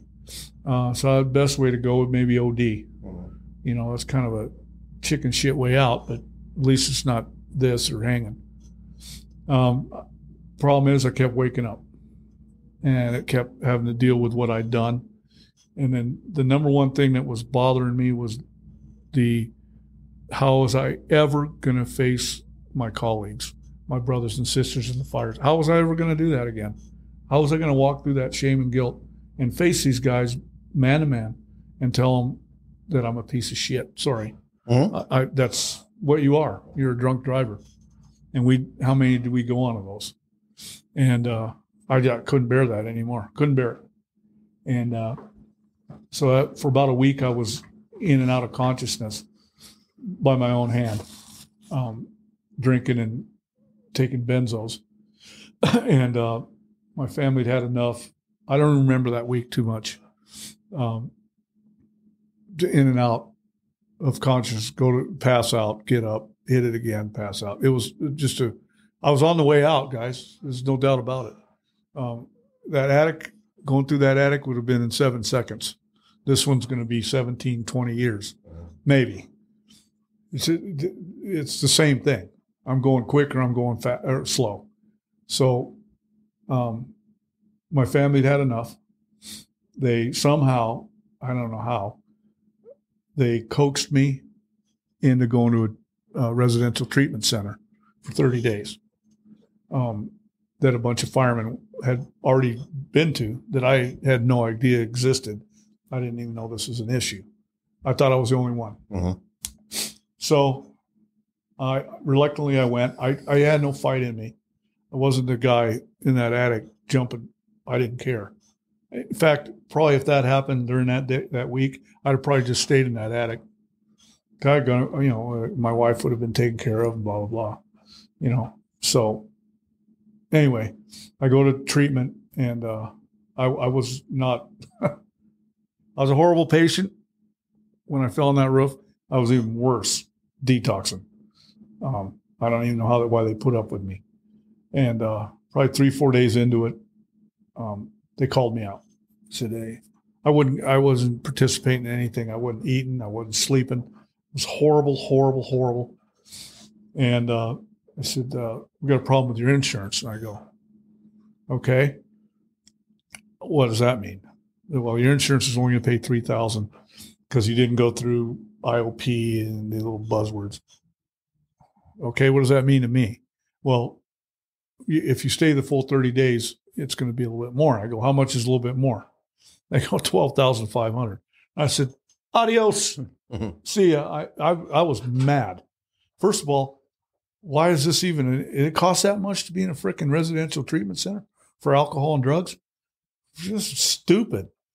And my counselor at the time, she'd only known me a couple of days, started crying. Says, please, she knew I was going to get on my horse and giddy on up. I was on my way. And she says, please, please, please, don't go. And I said, no, I'm not going through this crap. I was fighting it hard, man. And She says, well, I got something to tell you. So we started walking. She goes, please come to my office. All right. And I'm being like towed by a rope here. I'm not going, okay, sure. I'm not happy. So we go up to her office. She says, well, we made a little phone call. I go, you made a phone call? Who the hell would you call? My wife, my sister, my brother-in-law, most of the firemen in my inner circle know what happened. Why are you calling them? And who did you call? And she said, well, we called your buddies over to Local 493. And I said, and I blew. I said, you what? And she told me again, I said, first of all, you violated my rights. You didn't tell me that. That pissed me off. And she goes, no. And I said, I'm really out of here now. I'm really mad. And now I'm mad at you. And I go, all right. I started to kind of settle down a little bit. I go, what'd they say? Now remember, I'm dealing with the shame and the guilt of what I did. Remember that. That was huge for me, for any fireman in that situation, anybody. And I go, what'd they say? She goes, they said, send us the bill. And I go, what? And I said, if you lie to me and I find out that you had to coax them or, beg and plead, I'm going to kick your ass. Mm-hmm. And she goes, that's a nice lady. Jesus, you got a problem. Yeah. She needed a paddle with some holes in it. Yeah, with nails in that some bitch. 2,000 degrees. Yeah. So like I said, I didn't take the news very well, but something happened to me when I heard I made her tell me about 3-4 times. And finally it hit me. And I couldn't believe that they did that. I couldn't believe it. I just couldn't believe it. I was in awe. I don't know there's no words to explain what I was feeling at that time. All I know is it took something out of me. It pulled it right out and I fell out. That's what I know. And I'm not a religious guy. I'm telling you, something came over me in that doorway and I fell to my knees and I asked for help. First time in my life, probably, I guess I did that. So they had a little program over there and they asked me to buy into it. I had no choice. I was here to go there.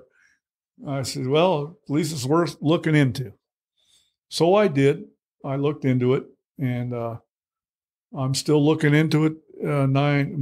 That day was February 7th, 2012, and I haven't had a drink or a pill since. And anyway, but that wasn't it. That wasn't all. I had a detox. That was horrible. I made friends with everybody in there, obviously.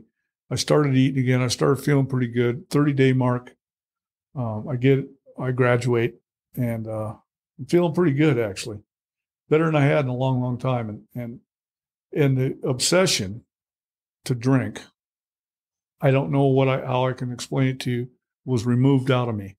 I'm not saying I don't think about it, but the obsession, that was a big deal. And so I started going to doing what they said. But my legal issues started here. They're out there, and this is pre-COVID. So they're trying to slam me down and do everything. Anyway, 7-8 months later, and I still haven't drank. And my lawyers told me to my face, they said, you'll reoffend. And you'll go out and get another DUI or something. You'll do something. You'll have a weapons. Was that your first DUI? Yes. Got caught. Yeah. And so I said, well, what if I don't? And then my training falling through that attic surfaced again. If I can make it out of that, then maybe I can make it out of this. And it's weird, but I had kind of associated that. So I said, okay, what if I don't? Yeah, everybody does. So the judge told me this when he released me to my own recognizance, OR it's called. Said, no casinos, bars, nightclubs, or weapons. And that's a tough deal. So the casinos and the bars and nightclubs are dance halls, he said. I said, okay, I can handle that. And then the weapons, because I have weapons. And I said, well, shit, what am I going to do about it? So I gave them all away. And there was some slip-ups in there where I wanted to give my son a weapon. and it wasn't working correctly, so I'm going to take it down to the gunsmith. And harmless, right? Mhm. Well, what if I get pulled over for something stupid like a broken taillight and I got a weapon? Boom, I'm done. So I have to be vigilant of that. I did then, and I didn't do it. And so in November, actually remember November 3rd, 2012. So I'm clean and sober about 9 months. Is that 9 months? 9 and 2? Yeah, 9 months. They came at me with the first plea, and it was 7.5 years. And finding out all I know about stuff, 7.5 years means I have to go to a closed custody yard because it's over 5. Well, people that knew me, his dad, one of them, were calling now. By the way, the outpouring of love and support that I got from the fire department is second to none. I can't believe it. I can't believe it to this day. It still gets me emotional. They're saying that's bullshit that you're getting this kind of time for a first offense and the kind of guy that you are. I go, yeah, but what kind of guy I am? Freaking drunk driver. And I did it. 100% responsible for it. So I switched lawyers reluctantly. And the other lawyer came in and got pissed and said that they didn't do their job. Well, I'm not a lawyer and I don't know what their job is. So I let them do that stuff.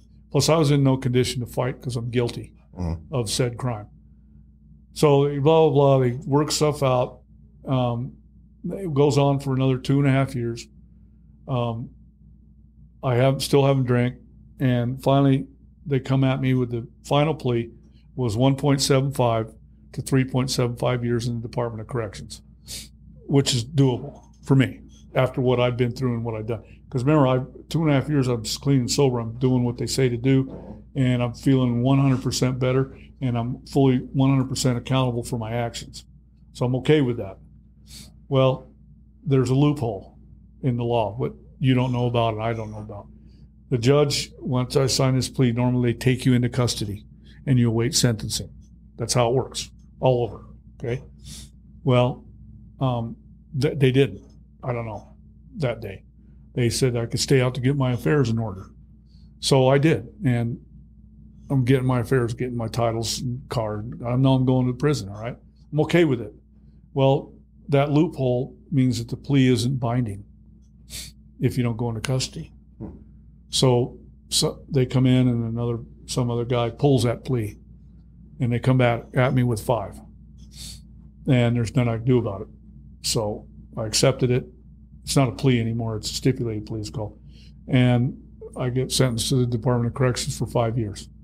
And if they told me if you be good, you can get out 4.25 because you do 85% of your time. So I accepted that. I said, I'm going to go do it.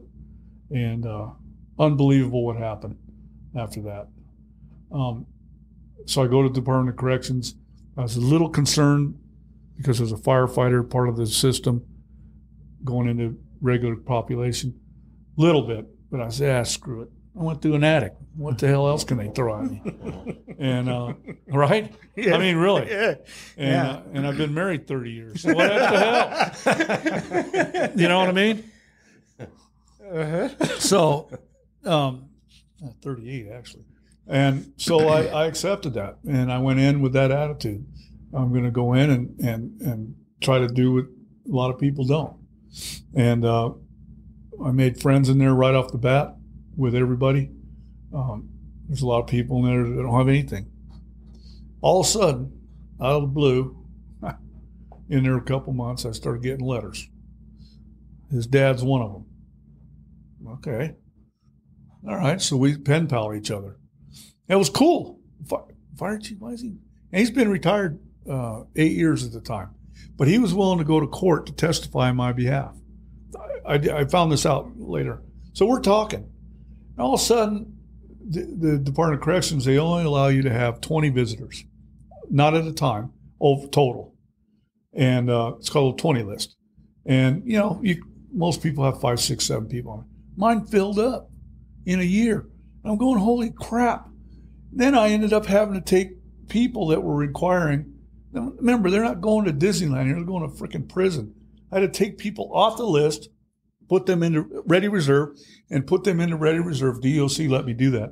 I think in total I had 30 at one time that I was moving back and forth. Now it's a couple hours from here too, right? Yeah, it was Tucson, Arizona. Yeah. His dad made the trip down there probably, I don't know, half a dozen times when I was down in Tucson complex. And I reclassed, they made a mistake in my classification. Anyway, they sent me to a medium custody yard where there's people doing life. And a minimum custody guy isn't supposed to be on it because, those lifers have nothing to lose.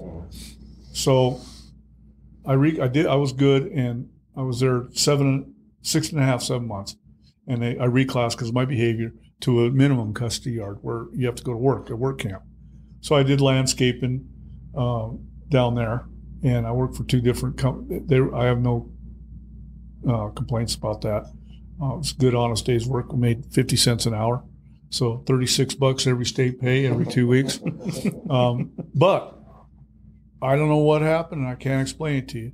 It's called money on your books, and you're allowed to have as much money on there as you want, but you can only spend 100 of it a week of your money, and you can buy top ramen soups and coffee and stuff like that, commissary. And mine was always full. So people were running in, hey, put $20 on his books.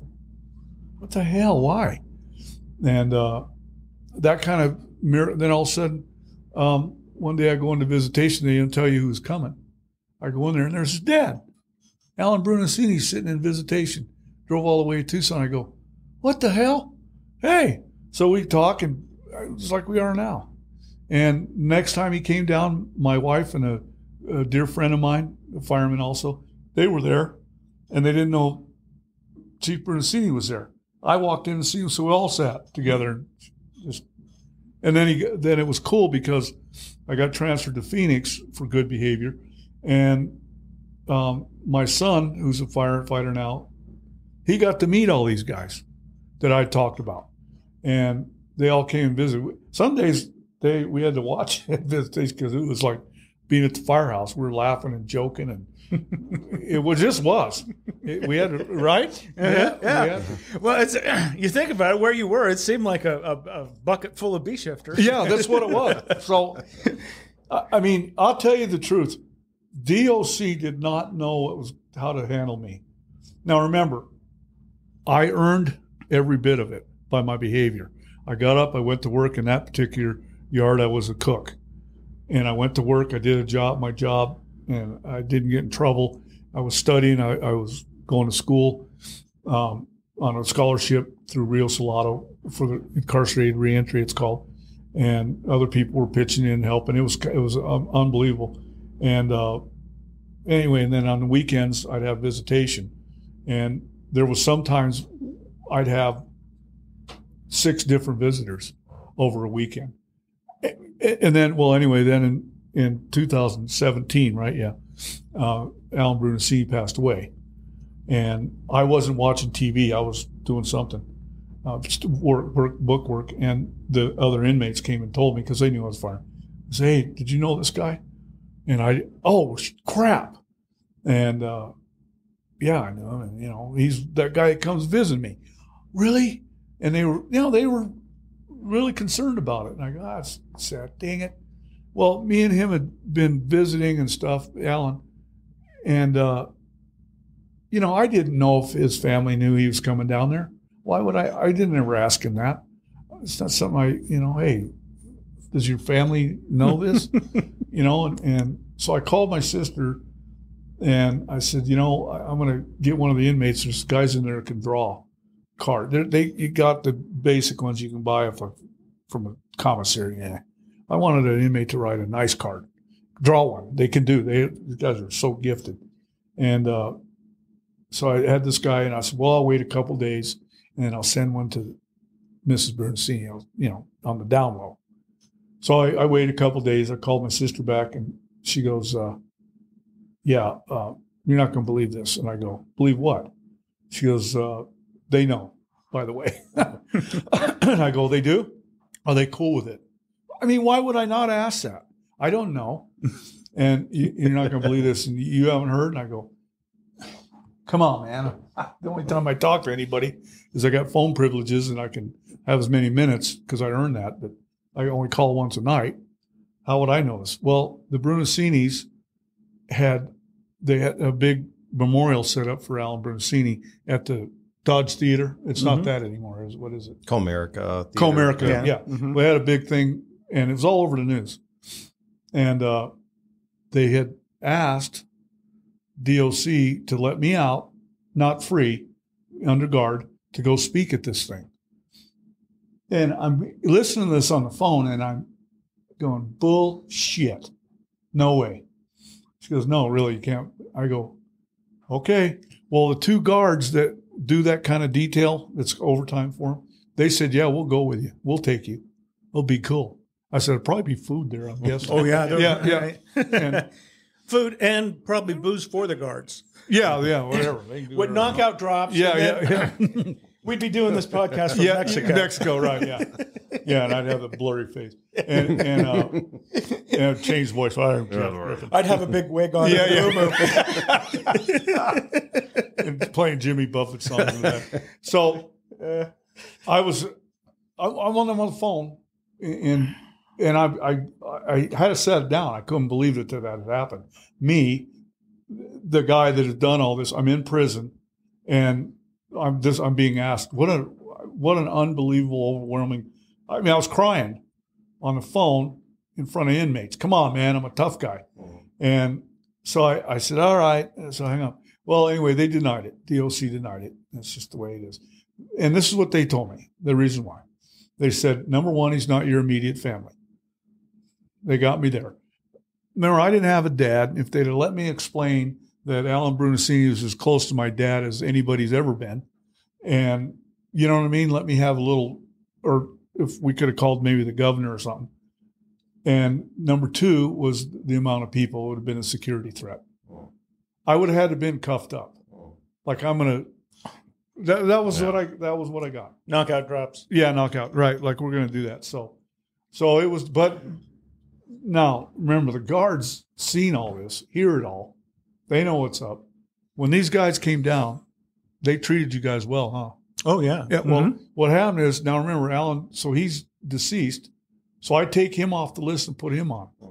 So here he comes. So we kept on going. And they were in shock because that didn't happen in there. This is a house. This is bad area. And this is kind of stuff is happening. And they didn't mistreat you guys at all ever, did they? No, they couldn't have been nicer. Yeah. And you wrote a letter that was read at the service. Yep. That was a letter I wrote to Mrs. Brunacini, not knowing full well that, well, I kind of sort of did, that she knew and they knew. Kind of, yeah, I did. I don't recall exactly what it said, but it sticks with me because when it was read, calling him a good dude. Yeah. I mean, it was like, yeah. What else? Yeah. I mean, good dude. You know, a good dude. Well, if it had not been for him and his commitment to firefighter safety, and that's not just wearing turnouts, that's everything. You know, if he was still alive and still running the fire department, I know for a fact that I'd be right there next to him having weekly meetings, right? Yeah. I know this. And he'd send me out after it.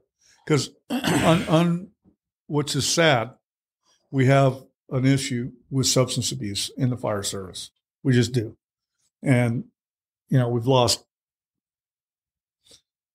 18 guys with suicide. As we speak, there's a couple, I know I'm trying to help reach out to a guy that lost his job over this. And one probably heading down the same path I am. And so you went to school while you were in jail, and then let's talk about what you're doing right now. How you're helping people, and how did that come about after you got out? Firefighters as a whole are very difficult to work with. Bad patients. No, everything. Well, there were captains that we would call the sexual intellectual. Yeah, and they said, why do you call Captain Pierce that? Well, because he knows every fucking thing. Yeah, so that's all of us, right? They're very, very, very difficult to approach. And I understand it because I was that guy. I'm thinking I was probably worse than any of them. And so based on that, I know this because I was there, that firefighters, and I don't care what sex it is, female or male, I don't care, are not going to give up stuff about what they're doing because it's too hard of a hit on their pride and their ego. And I understand that more than anybody. So as an approach, when I approach a guy or a girl that's suffering from this thing, I can look them because they know me, and I can look them right in the eye and say, I'm here. I went through it, and this is what I did. They can't deny that. They can't say, well, you're full of shit. You don't know what I'm going through. I said, really? Tell me why I don't. What don't I know about what you're going through right now that you could tell me? I'm not the alpha and the omega here. I'm just saying I walked in their shoes. So that's what I do. I try to make the approach on every single guy. I'm working with the same union that paid for my treatment. My payback, I'll never be able to pay them back, but my payback to them is to be available at any time. So we got retiree services. They reach out to me here and there, and I got to do what they ask me to do. And if it's this guy or that girl or them or whatever, or kids or kids, I go and make my approach and see what's up. Some have recovered, which is neat to see. And one guy in particular, he's doing the deal, and although he lost his job, sad, 14 years, and put the fire chief of that department in a horrible situation that he had to make that call. I got to let you go, bro. And so he's doing the deal. The fire chief offered to take us to dinner, me and this guy, and the guy's a little reluctant. Obviously, I said, listen, bro, you can't hold it out on him. He's had a job to do, and you put him in a horrible, horrible position because of your actions. Oh, okay. It's tough when we put it back on us. So that maybe that'll pan out here, and maybe there'll be a relationship like I had with his dad. I don't know. When you look at the substance abuse with firefighters and cops, responders, military, how is that different with what you see, the normal civilian, and then the behavior that we might have? Okay. Long and the short of it is not everybody's a tough guy or girl. Not everybody is. I'm telling you, there's firemen out there that I know that I've been around that could go to drowning every single shift and never even bother them. And they go well piped the next day. It didn't bother them. But there's those that are like me that after years and years and years of doing this, something works. So you go and you self-medicate to drown out that, to take care of this, and it works for a minute. It really does. And then it quits working and it turns on you and it's worse. When it comes back on you, it's worse than actually sitting there and dealing with it. I've been retired 10 years. I still have dreams of those crappy calls. Driving around, with your family, and you go by an intersection, you go, oh, I remember a wreck I had. And why that pops into my head, I don't know. But I've learned to deal with it differently now. I just do. I just kind of, okay, that happened. And instead of dwelling on it and saying, what could but I have all that. And I was diagnosed with severe chronic PTSD in 2013. I didn't go in there asking for that. I didn't want that diagnosis. I went to a guy shrink, professional help. I go to professional help. And I told him, it was right like I'm sitting here, said, if you diagnose me with that, and if you give me anything that's mind altering, anything, I'll come hunt you down because we're not going down that road. And he goes, no. We're going to document. We're going to get it, And I said, all right. But you have to be honest with those guys. Last summer, for instance, I had some bees that decided they wanted to move into my house. And they were out by this column, and there was some cat claw vine impeding my access to destroy them. And I was going to use a technique in the fire department. I was going to spray them with soapy water. Mm-hmm. Okay. And that was my goal. So, but in order to gain access, I had to get rid of that cat claw. So I bought a new pair of electric hedge trimmers, and it's maiden voyage, right? So I go, all right, what I'm going to do is I'm going to cut a little bit of this cat claw away and gain access to these bees. Hopefully, it don't sting me or nothing. And I was doing good. And I'm up there, but the problem is, I wasn't practicing safety. Like I didn't have gloves on. Oh wait, no, I did. I had gloves on, and I was swinging it like a sword. And I hit the stucco, and it bounced, and I still got the scars there, and it just about cut I had gloves on, just about cut the tips off these fingers. Ooh. And it hurt like hell, right? So I looked down, I pulled the glove off, dang it! And I direct pressure all the paramedic stuff. And I said, I'll be all right. Let me just put a Band-Aid on it. I'll be fine. And I open up this one. I go, that's going to need stitches. I just looking, it was avulsed and a big flap. I go, no. So off to the urgent care I go. As I'm driving there, the thought pops in my head. Perhaps I can get some pain management stuff. Perhaps. The other thought comes in, prison, the feeling, no. All right, let's see how tough you are. I get down there, the guy's suturing up my hand. It's really no big deal. He gave me some, local. Yeah. Local. Yeah. And so we're getting ready. He goes, okay, I took 11 stitches, by the way. So 5 in one and 6 in the other. So I did a number on it. That's a laceration. Yeah, that's a laceration. So he goes, all right, so here's your follow-up, keep it clean, all that stuff they always tell you, which I never do anything. And he goes, and I've taken the liberty, this is exactly what he said to me, I've taken the liberty to give you 5 Percocets. And I looked, I go, I never asked, I didn't squawk, I didn't go, I didn't snivel, I didn't do anything while I was there. You understand? I just let him do his thing, right? And I go, you took the liberty? Yeah, when the lidocaine wears off, it's gonna be throbbing. And I go, oh, he's right. Pain, what? Yeah. I says, out of somewhere we work in this program I work. Thank you, doc, but no thanks. I'm an alcoholic, and I won't take them as directed. And he had the script. He's looking at me. Let me get this right.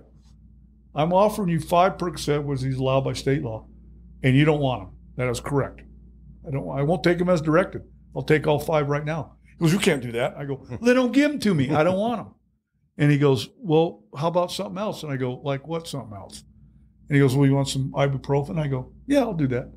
He goes, okay. Really? I go, yeah, really. Yeah, okay, I'll be fine.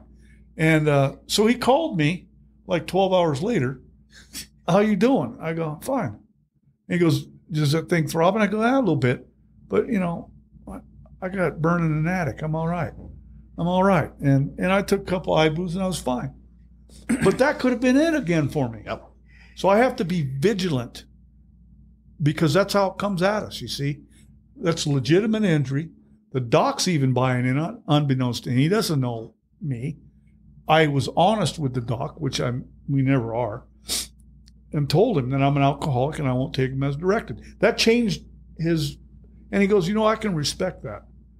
Okay. So I dodged another one. It's happened a couple times in sobriety where I've been offered for injuries and I've turned them down. I'm not saying, oh, hey, Jeffy, I have to be vigilant.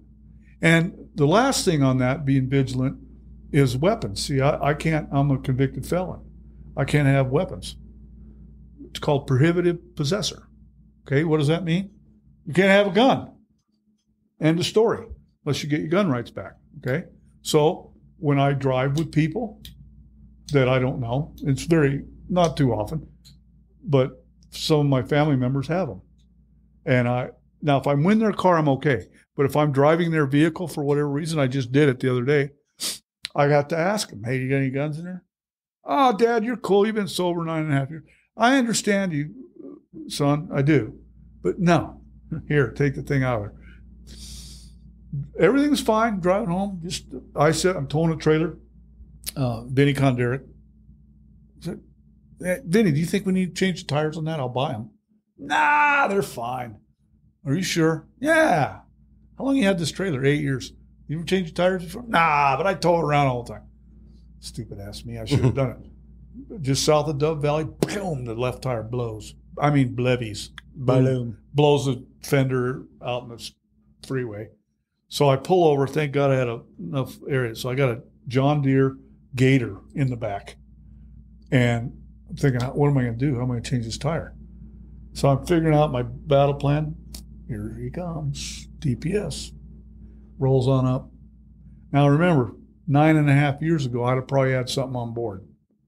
There's for sure. Yeah. I'm up there helping my son move. Nice weather. How you doing, Dad? Blah, blah, blah. I'm not doing that. I choose not to. And he gets out. He stands right next to me. I don't have to look at the ground.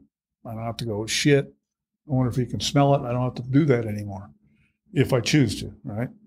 So he runs the trailer of the plate trailer. Oh, Vinny had his stuff up to, because he's checking, obviously, for stolen. I get that. I'm fine. Comes back out, doesn't ask me for my driver's license, which was odd. He goes, how can I help you?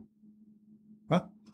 And I'm thinking, this is not, he goes, I'll tell you what, I'll just, provide you a safe working zone. I said, okay, I'm going to pull the Gator out, change it. He goes, okay, I'll wait here. And I did it, and off he went. Wow. Now, let's go the flip side of that. I have the gun in there. He decides to do whatever. My fault. Everything's my fault here for not being vigilant. So I have to act like that, and I do that, and I'm okay. So to this day, if you get caught with a weapon or something like that, do you 2.5? You just have to go back in 2.5 Gone. years. Wow. No questions asked. For the rest of your life? No, 2.5. Oh, okay. Automatic 2.5. No, but you have to be vigilant like that for the rest Absolutely. of your life. Yeah. Just like we do with diabetes, taking a shot, I have to be vigilant. Am I going to be all the time? Probably not. And I'll probably make a mistake. I'll probably do that one day. But you know what? I don't give him a reason to. If he pulled my driver's license, it's going to come up. And he's got to do his job, and I get it, and I'm okay with that. But if I make a mistake, I don't know, maybe a judge will understand that it's not mine, but I have to be vigilant about it unless I get my gun rights back. And that's a process. And right now, since my release, I've got my voting rights back. And I cast a vote in the last election, and I've helped a couple other guys that are in my same position do the same, because the state law says if you only had one felony, you can get your voting rights back. It's a process, but I did it. And I've also got a level 1 fingerprint clearance card, which I'm a high school football coach as well. So that allows me by the state to work around kids with this card. So that's a good thing. And the last thing is the gun rights. And I don't know if that'll happen. I don't really care at this point. I lost the right. It's not anybody's fault but Jeff Griffin's. But to get them back, I've got 2 out of 3. So we'll see. I don't know. Maybe somebody listening here is a lawyer and will know about that stuff. I don't. But we will have Jeff's contact information. Yeah, you got in the my notes contact here. So, yeah. Well, as we're kind of wrapping up, what would you say to somebody who listened to all this? And this has been fantastic. Thanks for sharing so much. Well, I owe it. First of all, I owe it to his dad and his family. There's this debt of gratitude that I don't know. There's no words for it. That Remember, I was destroyed as a human being and as a man on this planet. I thought my only purpose was to take my own life. And because of the shame and the guilt. And when I fessed up from day one, took the hit, went and did what I had to do. And the miracles, there's no other word for it. I mean, I got home from prison on a Monday, September the 18th. My neighbor comes over, who I knew, but I didn't know him. You know, we didn't hang out. And he says, well, we bought this new motorhome. Me and the wife were going to hit the road. Hey, good for you. Okay. That's like the longest conversation I'd had with a guy in 30 years. He goes, and you know, that Dodge pickup? Yeah. What's it? Yeah. Me and the wife decided we're just going to give it to you. I go, wait a minute. Why? What? Okay. I never inquired. I didn't ask it. He just said that out of nowhere. Kind of like when they said, we'll pay your bill. It was a 1993 Dodge with 70,000 miles on it. Literally brand new to me. And they go, we think you probably need a truck to go find a job and stuff like that. Oh, okay. Next day, went down to MVD, transferred title. No money. Wanted nothing for it. How do you pay that back? So, you know, I got me a little part-time job because it's tough to get a job as a felon this day and age because that's what it says. So I work, I'm going to say, can I say it? Yeah. Mm-hmm. I work for AutoZone at part-time, minimum wage. Actually, I got a raise. I make $12.15 an hour, and I was making $55 as a fireman, as a captain, but that's changed, and I'm pretty happy about it. It's right by my house. I pick my grandkids up 3-4 times a week. School, I'm allowed. I got that privilege. My daughter seen the destruction of the old Jeff Griffin and seen the redemption, if you will, of the new guy. And she trusts me around her kids. So if anybody's listening to this and you hit a chord and they're saying, man, I have some of those same behaviors. Yeah. What would you say to them? I got an email and my phone number is going to be on there. First of all, know this. I do not, and I cannot judge anybody by what I've heard it all, done it. But also, who the hell am I to judge anybody? Okay. I know a way out that's legit. There's several, but I know a way out. And going the other way, you got two choices. If you're exhibiting the behaviors like I had, you got two choices. Happy, joyous, and free, or an alcoholic death. So there's no, well, let me get back to you. I know guys, we know guys that have died from alcoholism, and it's not fun, and it's not pretty, is it? Oh, it's horrible. It's poison. It's poison. I mean, that's really what it does. Is it rots you from the inside? Rots you from the inside slowly.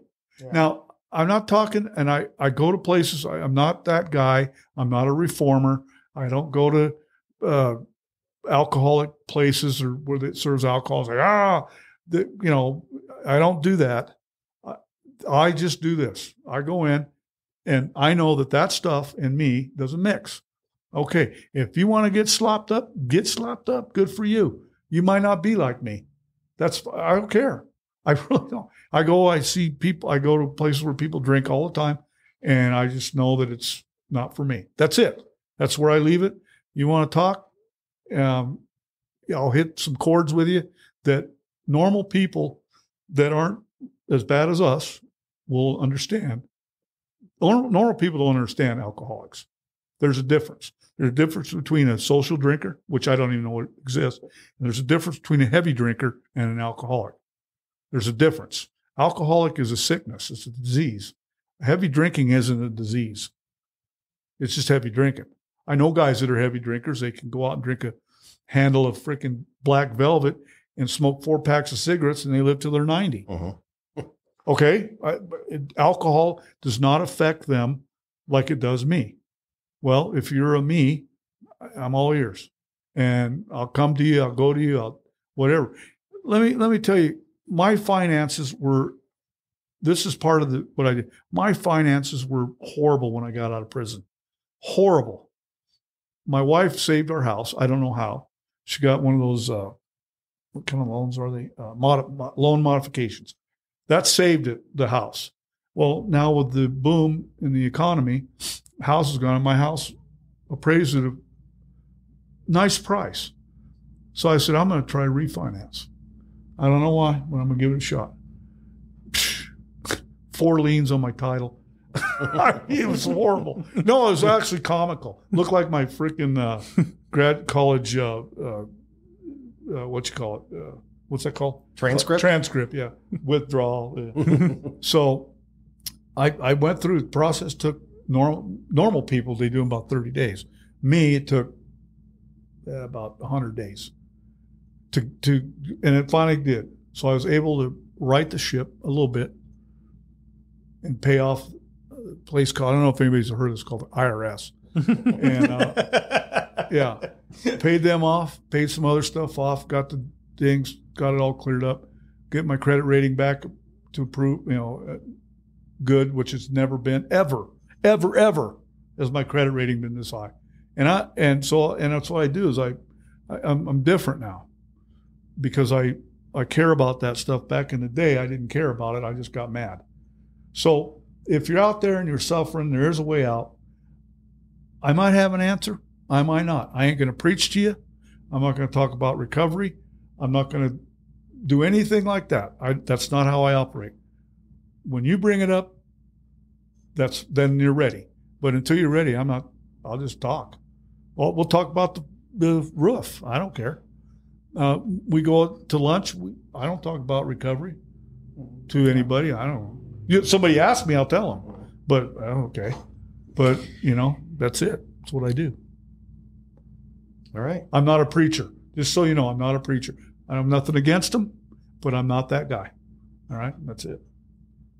Well, Jeff, thanks for coming in Thank you. and talking with us. And hopefully we can catch up again soon. See how you're doing. And Absolutely. It's been really nice talking to you today. Thanks for having me. This is remember, on February the 7th, 2012, I never, ever, ever thought I would be sitting doing stuff like this again. In fact, I should be dead. Glad you're here. I'm glad to be here. I'm glad to be asked. All right. God bless you, Jeff Griffin. Well, God bless us in the United States of America. There you go. We're going to turn this into a church before we do it, baby. All right. We'll be preaching.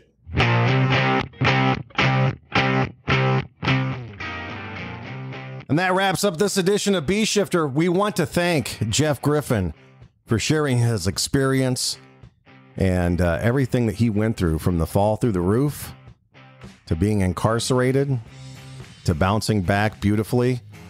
And we wish him the best and hope to have another conversation with him very soon. Hey, if you like this podcast and you haven't done so already, we ask that you subscribe on whatever kind of carrier you have. Also, if you're on Apple, give us a review. That helps out a lot.